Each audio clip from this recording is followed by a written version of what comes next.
আসসালামু আলাইকুম everyone, welcome back to my channel. আশা করি সকলে ভালো আছেন। আজকে আমি শীতকালীন মিক্স সবজি তরকারি রান্না করেছি চিংড়ি মাছ দিয়ে। এই মিক্স সবজির তরকারি আমি কি করে রান্না করেছি সেটা জানতে হলে পুরো ভিডিওটি না টেনে দেখতে হবে। তো একটি লাইক দিয়ে ভিডিওটি শুরু করা যাক। এই রেসিপিটি রান্না করার জন্য এখানে আমি 3-4 রকমের শীতকালীন সবজি নিয়েছি। এখানে আমি শিম নিয়েছি, মূলা নিয়েছি, বেগুন নিয়েছি ফুলকপি। সবগুলো সবজি আমি কেটে নিয়েছি এবং ভালো করে ধুয়ে নিয়েছি।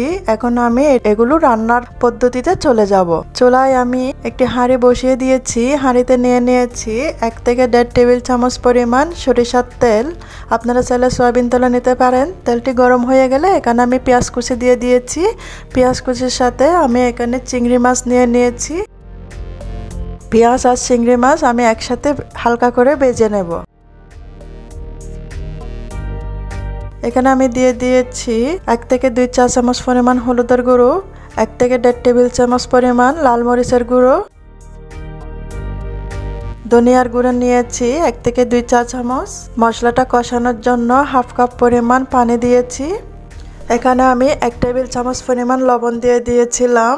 আমার ভিডিওতে কি করে জানি এটা স্কিপ হয়ে গেছিল। এখন মশলাটা নেড়েচেড়ে দিয়ে আমি 5 মিনিট এটাকে ছোটো আঁচে কষিয়ে নিয়েছি। মশলাটা কষানো হয়ে গেলে এখানে আমি মিক্স সবজিগুলো দিয়ে দিয়েছি এবং আমি এটা মশলার মধ্যে নেড়েচেড়ে দিয়ে 4-5 মিনিট কষিয়ে নেব। 4-5 মিনিট এটা আমি ভালো করে কষিয়ে নিয়েছি। এখন আমি আরেকটু নেড়েচেড়ে দেবো। নেড়েচেড়ে দিয়ে আরও 2-3 মিনিট কষিয়ে নেব।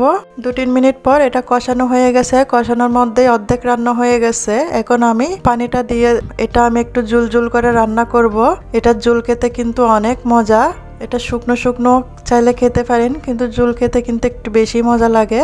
সেজন্য আমি 2 কাপ পরিমাণ পানি দিয়ে এটা চুলার আঁচটা বাড়িয়ে দিয়ে 5 মিনিট রান্না করেছি। 5 মিনিটের মধ্যে এটা ভালো করে বলক উঠে গেছে। যেহেতু শীতকালীন সবজি সেজন্য আমি টমেটো আর কাঁচামরিচ দিয়ে দিয়েছি। টমেটো কাঁচামরিচ দিয়ে আরও 1 মিনিটের মতো এটা আমি রান্না করেছি। এখন রান্নাটা হয়ে গেছে। আমি ধনিয়া পাতা দিয়ে চুলা থেকে সবজিটা নামিয়ে নেব।